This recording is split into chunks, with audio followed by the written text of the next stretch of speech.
ಈಗ ಇಂದಿನ ಪತ್ರಿಕೆಗಳ ಇಣುಕು ನೋಟ. ರಾಜ್ಯಸಭೆಯಲ್ಲಿ ಹಿಗ್ಗಿದ ಎನ್ಡಿಎ ಬಲ, 37 ಸ್ಥಾನಗಳ ಪೈಕಿ 26 ಅವಿರೋಧ ಆಯ್ಕೆ, 11 ಸ್ಥಾನಗಳಿಗೆ ಮತದಾನ. ಸಿಲಿಂಡರ್ ಪಡೆಯಲು ಇನ್ನು ಇಕೆವೈಸಿ ಕಡ್ಡಾಯ, ಕಾಳಸಂತೆಯಲ್ಲಿ ಅಕ್ರಮ ತಡೆಗೆ ಕೇಂದ್ರ ಕ್ರಮ, ಗ್ರಾಹಕರಿಗೆ ಪೀಕಲಾಟ, ತೈಲ company Aadhaar face ID app ಬಳಸಿ ಕೆವೈಸಿ ಮಾಡಿ. ಮಹಿಳೆಯರ ಪಾತ್ರ ಮಹತ್ವದ್ದು, ಶಕ್ತಿ ಯೋಜನೆಯಲ್ಲಿ ಮಹಿಳೆಯರ 700 ಕೋಟಿ ಪ್ರಯಾಣ, ಸಿಎಂ.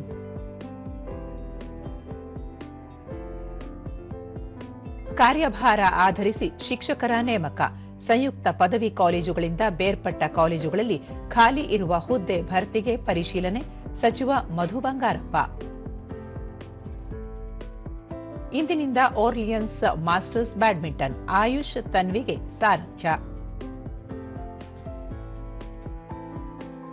ಇವು ಇಂದಿನ ಪತ್ರಿಕೆಗಳ ಪ್ರಮುಖ ಸುದ್ದಿ. ಉಳಿದಂತೆ ಬಾಲ್ಯ ವಿವಾಹ ನಿಷೇಧ ಫಲಕ ಕಡ್ಡಾಯ, ದೇವಾಲಯ ಕಲ್ಯಾಣ ಮಂಟಪಗಳಲ್ಲಿ ಪ್ರದರ್ಶಿಸಲು ಹೈಕೋರ್ಟ್ ಆದೇಶ.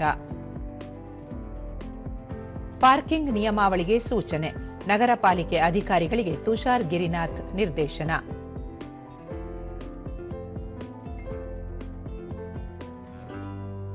ಇಂದು ಪಿಯು ಪೂರ್ಣ, ನಾಳೆಯಿಂದ ಎಸ್ಎಸ್ಎಲ್ಸಿ ಪರೀಕ್ಷೆ.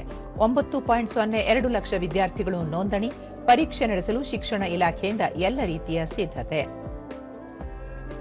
ನಗರದ ಫ್ಲೈಓವರ್ಗಳ ಕೆಳಭಾಗದಲ್ಲಿ ಅರಳಲಿದೆ ಹಸಿರು ಗಿಡಗಳ ಉದ್ಯಾನ, ಮೇಲ್ಸೇತುವೆಗಳ ಕೆಳಜಾಗಕ್ಕೆ ಹೊಸ ರೂಪಕ್ಕೆ ಸೂಚನೆ.